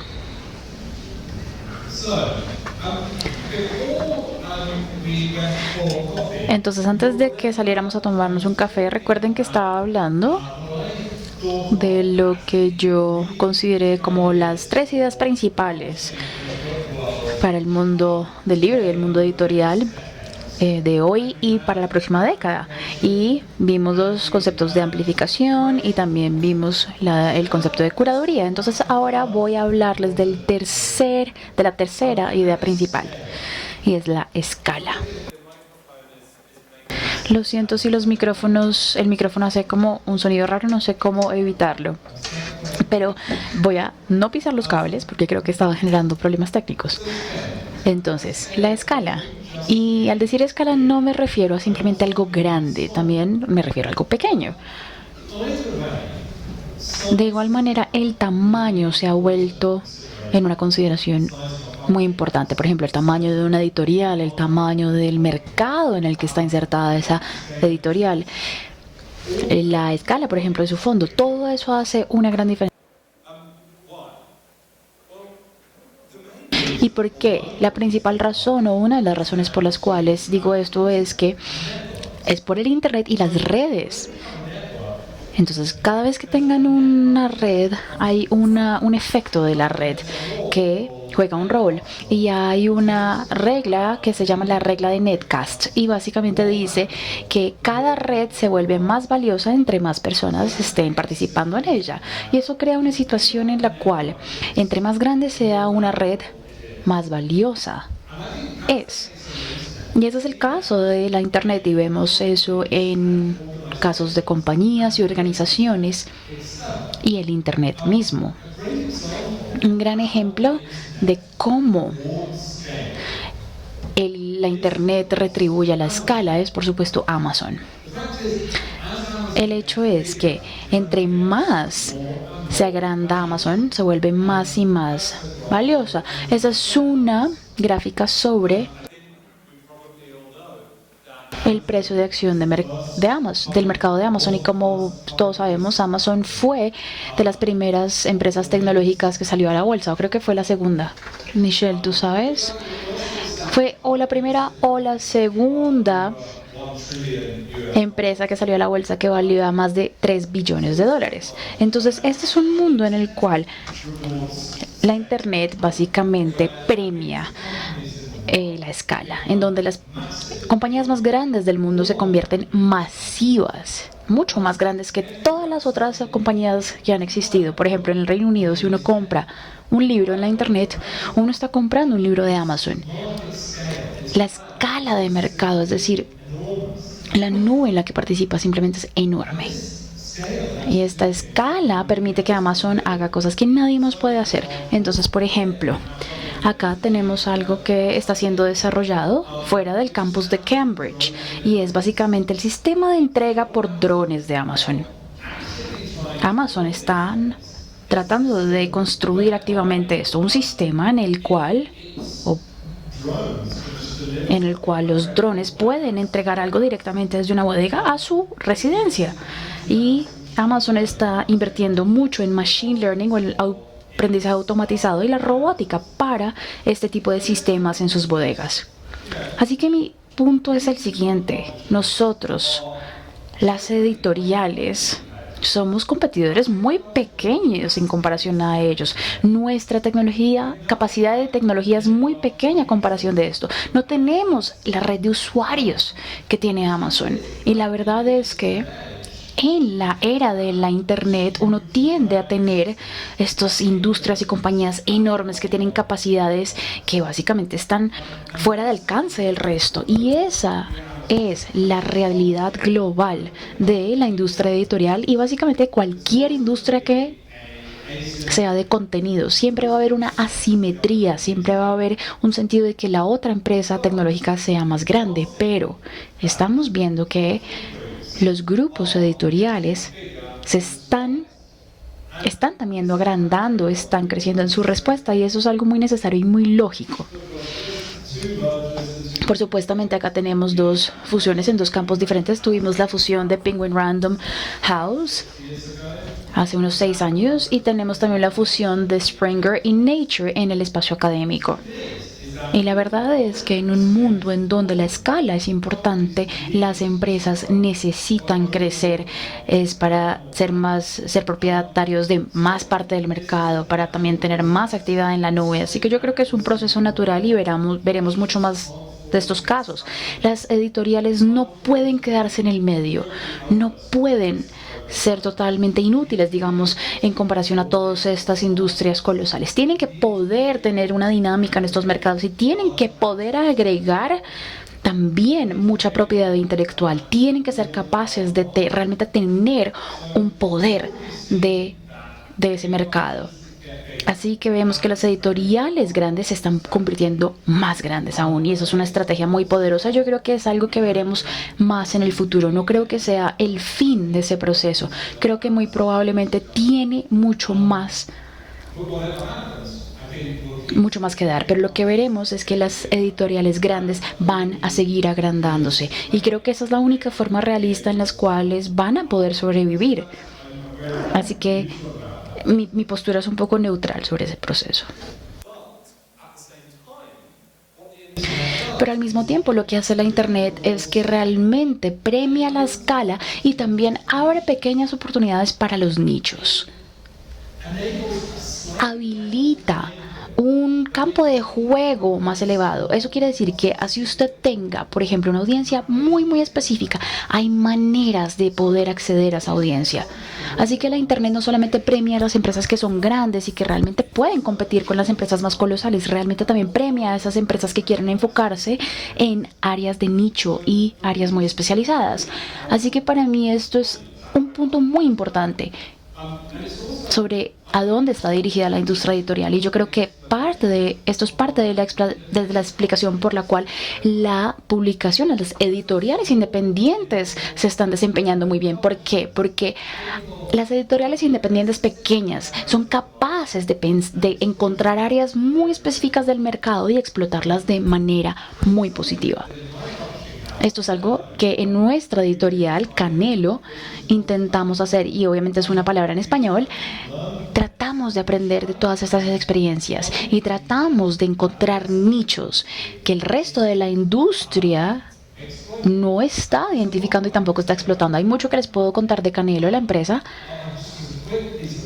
pero como un dato general, y no sé si tal vez tenga más oportunidades en los eventos que haré mañana para hablar más, pero empezamos como una editorial de libros electrónicos, tenemos un modelo para tener también pocos autores y hemos trabajado muy fuertemente para continuar creciendo y también para mejorar en el campo en el que nos desempeñamos. Pero creo que el mensaje clave para nosotros fue: nunca vamos a competir con alguien como Hachette o HarperCollins o poder conseguir esos autores que venden más y son más codiciados. No lo vamos a lograr, no hay punto en intentar eso, pero lo que sí podemos hacer es mirar esas áreas que el resto de la industria editorial no ha visto, en las cuales nos ha enfocado, y podríamos realmente duplicar esfuerzos allí y básicamente apoderarnos un poco más de este nicho del mercado. Entonces les quiero dar un ejemplo. Estos todos son libros publicados por Canelo, son novelas y obviamente pueden notar un tema en común. Todas son novelas de acción históricas. Por ejemplo, es claro que acá podemos hablar de la antigua Roma o la antigua Grecia, y resulta que este tipo de ficción no está muy de moda, es decir, las novelas de los romanos o de la mitología griega. Sin embargo, las grandes editoriales, lo que pasa es que los editores no son tan entusiastas.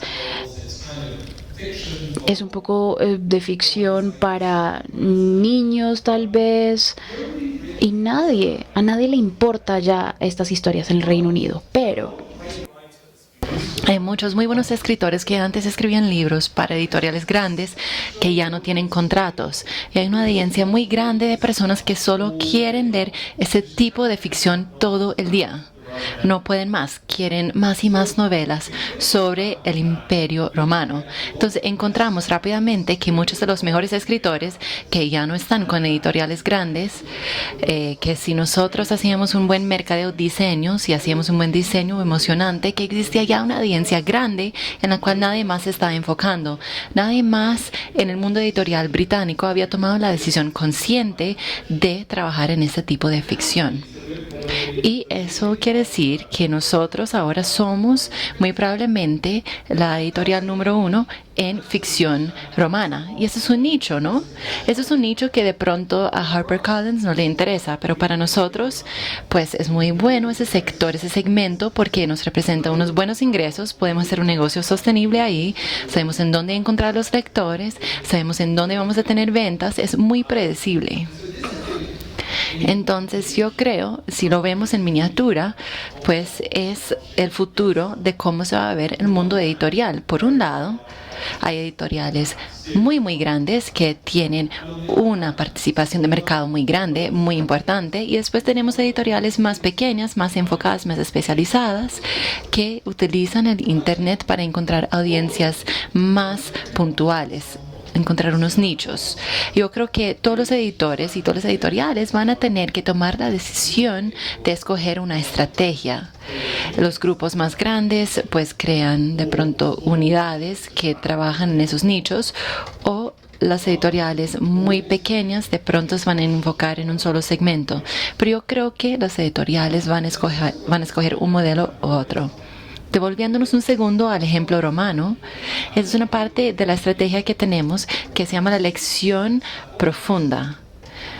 En Amazon, si te gusta un libro, si le das una buena reseña, te sugiere otros libros. Entonces, si tú compras por Amazon un libro romano publicado por nosotros, Amazon te va a sugerir más libros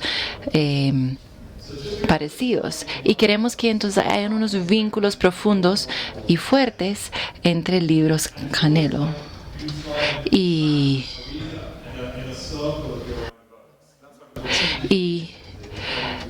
básicamente lo llamamos lección profunda porque un lector va leyendo libro tras libro tras libro del mismo género, del mismo tipo. Les voy a dar un poco de información acerca de la empresa. Eso está en el centro o el corazón de lo que nosotros hacemos. No ha sido fácil. Hemos tenido que hacer varias cosas para que eso funcionara. Hemos tenido que realmente aprovechar o utilizar formatos nuevos y nuevos métodos de publicación, porque si no, jamás hubiéramos empezado. Tenemos que ser muy ágiles, movernos rápido. Y eso es un reto constante, porque uno como editor o cuando trabaja en una editorial tiene que ser muy ágil. Si no, pues uno pierde todo. Y nosotros también estamos en esa batalla de escala. Para que esa lección profunda funcione, hay que tener muchos libros. Y para conseguir muchos libros, pues hay que hacer mucho trabajo. Entonces sí, hay una batalla acá de escala.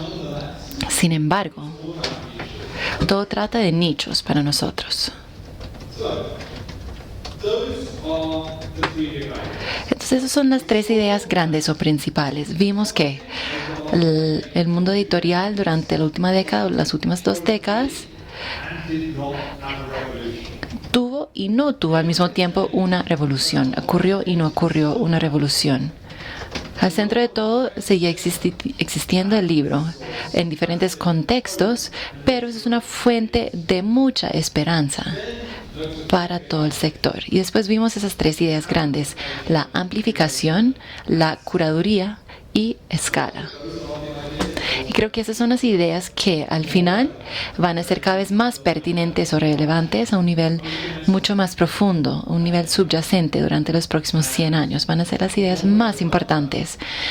De una manera u otra, siempre vamos a tener que responder esas preguntas, pensar en cómo amplificamos, cómo curamos o cómo hacemos la curaduría y cómo navegamos un mundo de empresas tecnológicas grandes y también nichos disponibles. Y ahora quiero hablar del futuro. Y quiero hablar de 8 escenarios para el escenario o para el futuro del mundo editorial. Acá tengo que reconocer mi coautor, Angus Phillips, porque trabajamos en ese libro juntos, The Oxford Handbook of Publishing, o el Manual del Mundo Editorial de Oxford, y es una colección de ensayos editados. Entonces hay aportes de escritores de todo el mundo. Y escribimos juntos un capítulo, entonces la mitad del trabajo lo hizo Angus. Yo estoy presentando el trabajo hoy, pero sí fue un trabajo conjunto, en equipo. Eso es un libro académico acerca del mundo editorial. Es un libro muy grande, publicado por Oxford University Press. Entonces, ahí hablamos de 8 escenarios para el futuro del mundo editorial. Creo que es muy importante. Les voy a dar un poco de contexto de por qué. Durante los últimos 2-3 años, yo he trabajado mucho en una empresa muy importante de inteligencia artificial. Entonces ese trabajo me ha expuesto a esa frente a la vanguardia de la ingeniería y los avances en ese tema. Y lo que todo el mundo sabe de la inteligencia artificial es que tiene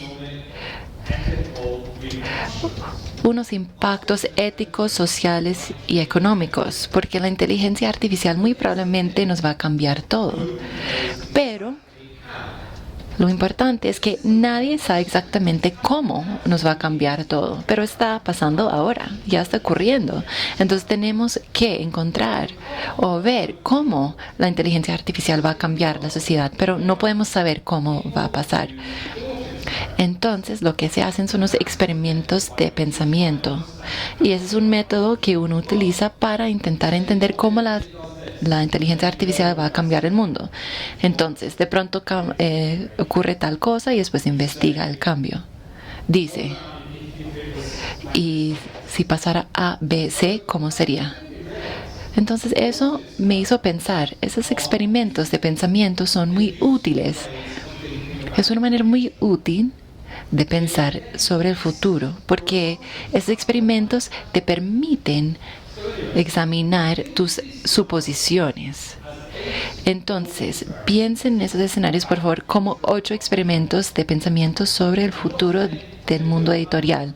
Entonces, no estoy diciendo que sí vayan a pasar esos 8 escenarios. Tampoco estoy diciendo tal escenario es bueno y el otro malo.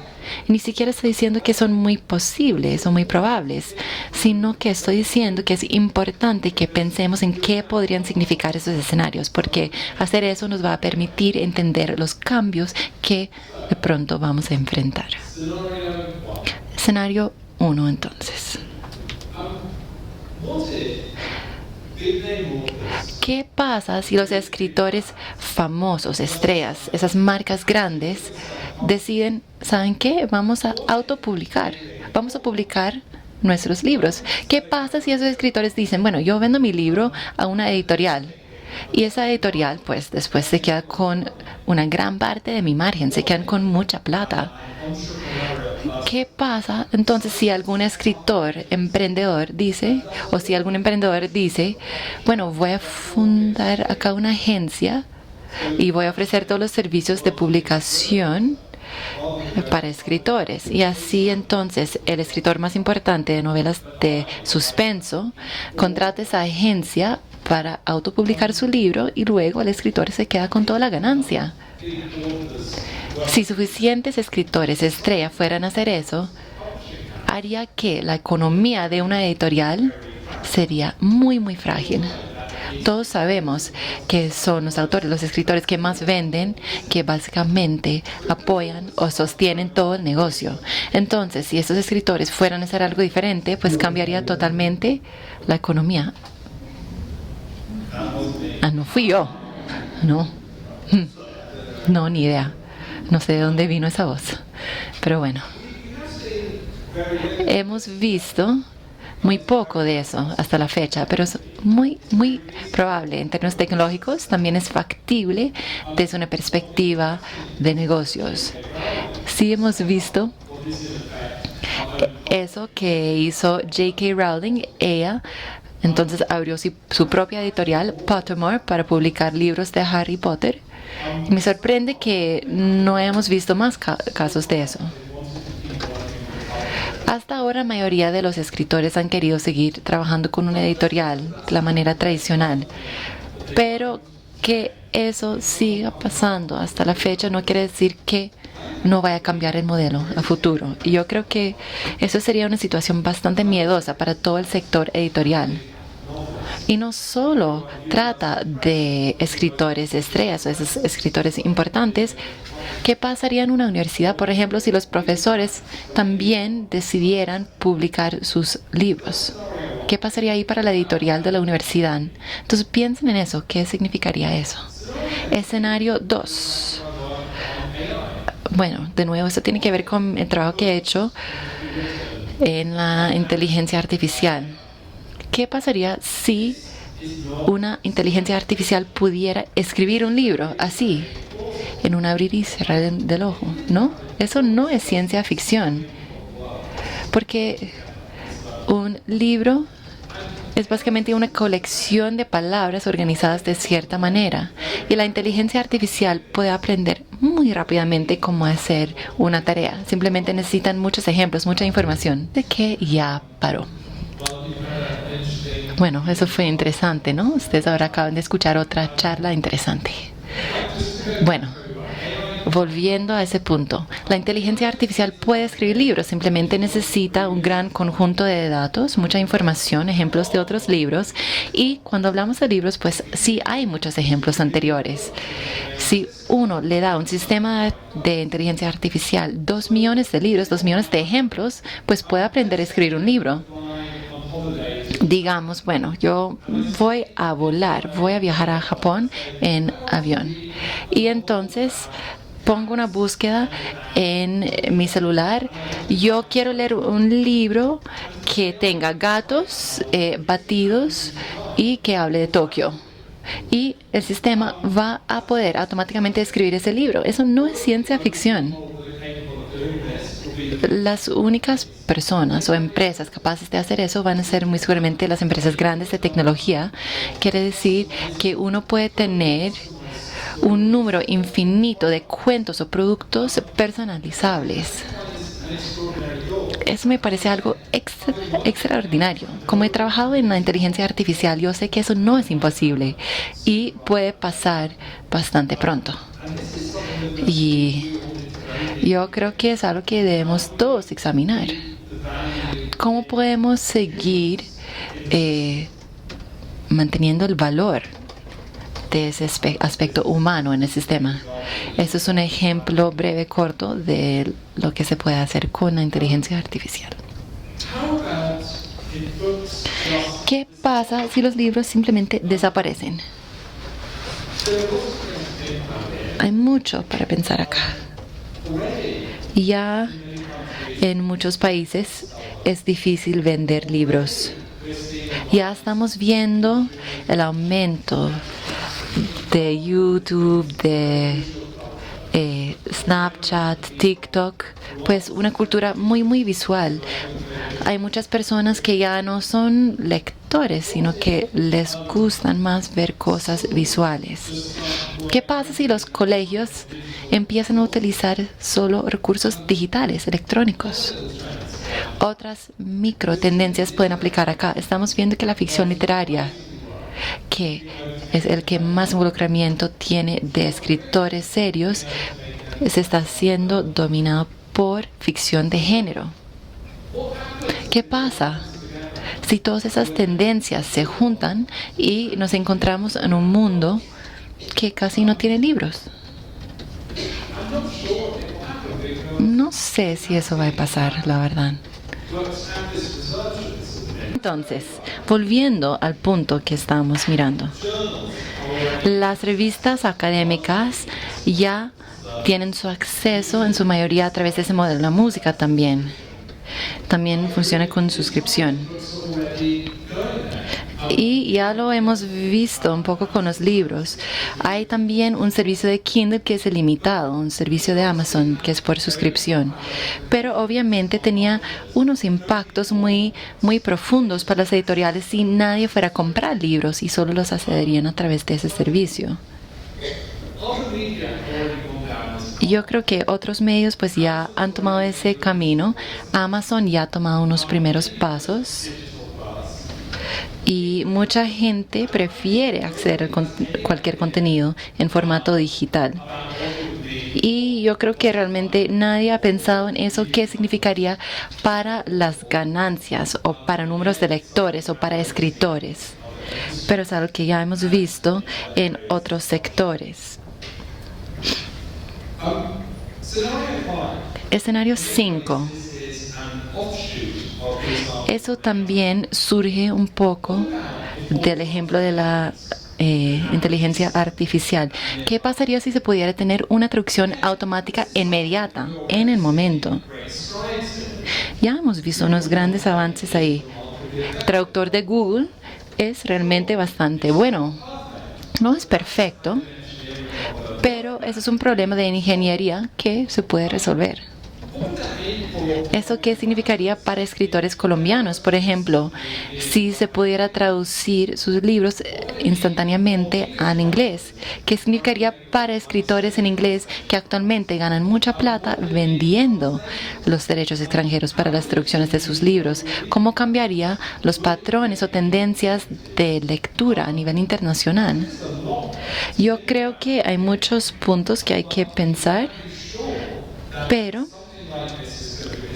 algo así sí va a pasar. Puede ser una traducción automática inicial y después un traductor humano corrigiendo esa traducción. Pero de pronto en unos 5 años, un libro publicado acá por un escritor colombiano muy probablemente va a poder ser traducido al inglés o al mandarín en el momento. Esas son las implicaciones. Escenario 6. ¿Qué pasaría si todos los libros digitales fueran gratis, pero si los libros impresos físicos fueran muy costosos? Tampoco es una idea tan loca. Ya en el Reino Unido hay muchos libros digitales, pues algunos se regalan, o muchos se venden por 99 centavos, menos de una libra, o sea, casi no cuesta nada. Y al mismo tiempo, estamos viendo que las editoriales están invirtiendo mucho más en los libros de tapa dura. ¿Y qué pasaría si se pudieran acceder todos los libros del mundo gratis, pero de pronto un 10% de todos los libros que se leen se venden a 100 libras, ¿no? Si fuera una producción muy artesanal, un producto muy creativo, muy bonito. ¿Nos gustaría tener ese tipo de futuro? ¿Eso podría ser rentable? ¿Podría ser también sostenible?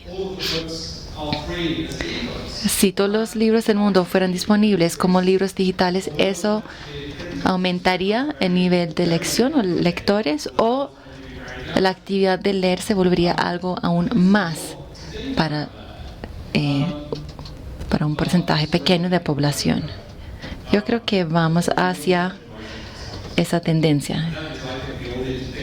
Y yo creo que entonces debemos todos pensar en cuáles serían los impactos o implicaciones de ese tipo de modelo. Escenario 7. La muerte de la venta al por menor. Lo que estoy diciendo acá es, si las librerías ya no existieran, si uno solo pudiera comprar libros por internet, de nuevo, eso también no es una idea tan loca. En el Reino Unido actualmente estamos teniendo una crisis en cuanto a las tiendas físicas. Las calles principales donde están todos los negocios, todas las tiendas, están en crisis.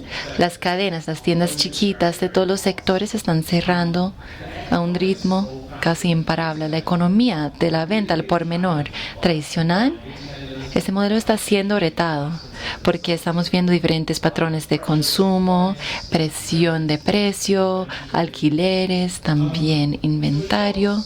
Entonces, hay de todas las tiendas en el Reino Unido pues están cerrando a un ritmo nunca antes visto, una velocidad imparable. Una librería casi por definición tiene mucho inventario. Y mucho de ese inventario se mueve muy lento.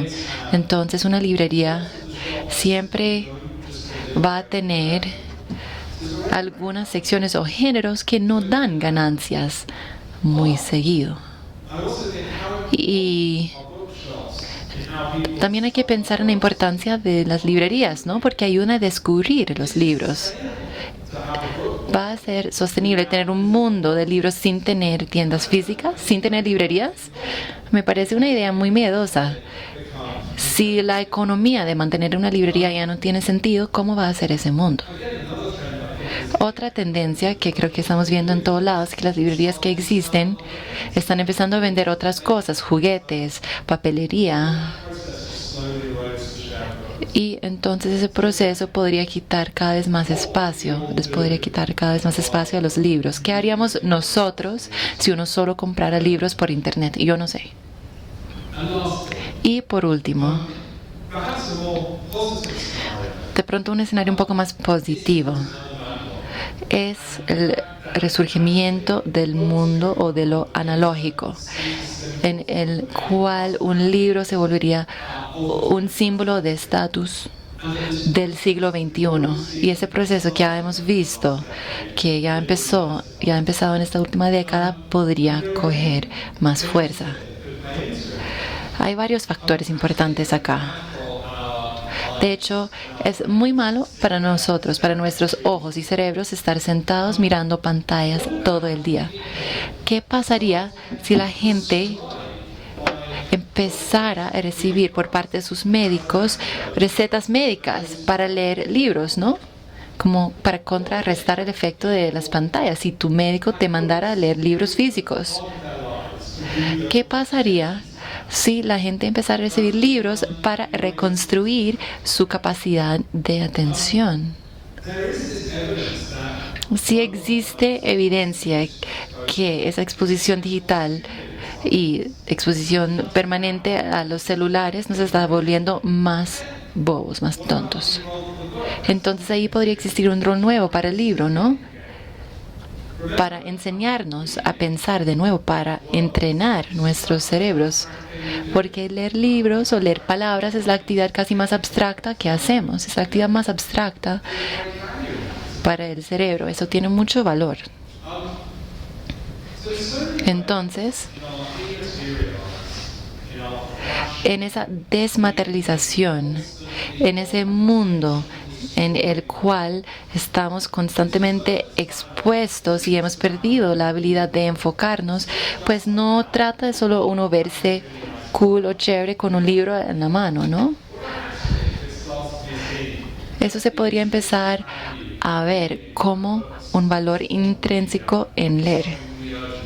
Eso puede ser algo que necesitamos urgentemente en el siglo XXI. Y los libros entonces tendrían un rol completamente nuevo para responder a esos cambios que estamos viendo. Esos son 8 escenarios sobre lo que podría pasar. Como ya dije, no es que yo creo que alguno de esos escenarios sea muy probable, sino tienen que ver con tendencias actuales que hemos identificado, y por eso es que los tenemos que identificar. Cuando Angus y yo presentamos ese libro, esas ideas, por primera vez la semana pasada en Londres, alguien dijo: pero eso es tan horrible, es tan negativo. O sea, todos esos escenarios serían desastrosos para el mundo editorial. Y yo dije, sí, un poco, pero también todos esos escenarios se pueden ver como oportunidades. En el mundo editorial, durante la mayoría de su historia, el mundo editorial siempre ha estado en la vanguardia de la cultura, la tecnología y de los negocios, porque eran las editoriales que fueron pioneras en hacer un flujo de trabajo industrial con la imprenta, y también ha sido instrumental en muchas culturas, ¿no? Las editoriales que también a inventar la idea de regalo de Navidad, de también derechos de autor. Fueron las editoriales que también formaron los primeros grupos, gremios o sindicatos. Han sido pioneros que han activamente moldeado la situación de sus tiempos o el contexto. A mediados o finales del siglo XX, yo creo que las editoriales se olvidaron de eso. Y todavía existía mucha innovación en los libros, ¿no? Se empezó a usar, por ejemplo, el código de barras en libros. También en los libros vimos la primera plataforma de ventas en Internet. Pero creo que a las editoriales se les olvidó que habían sido pioneros. Siempre han habido muchos retos culturales a nivel de sociedad, tecnológicos, culturales, y siempre han superado estos retos. Entonces, solo quiero decir que puede que esos escenarios pasen, puede que no, pero los debemos de examinar, analizar, porque nos van a ayudar a prepararnos para el futuro. Y en esa preparación, creo que debemos también recordar que los editores son personas que piensan en un futuro, son valientes, son vanguardistas y son capaces de crear sus propios futuros. Muchísimas gracias.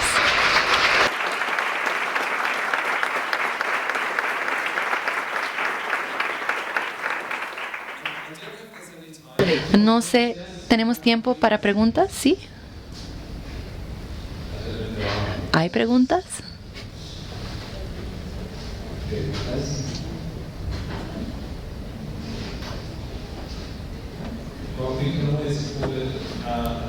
También podemos cerrar en este punto. Bueno, por acá hay una pregunta.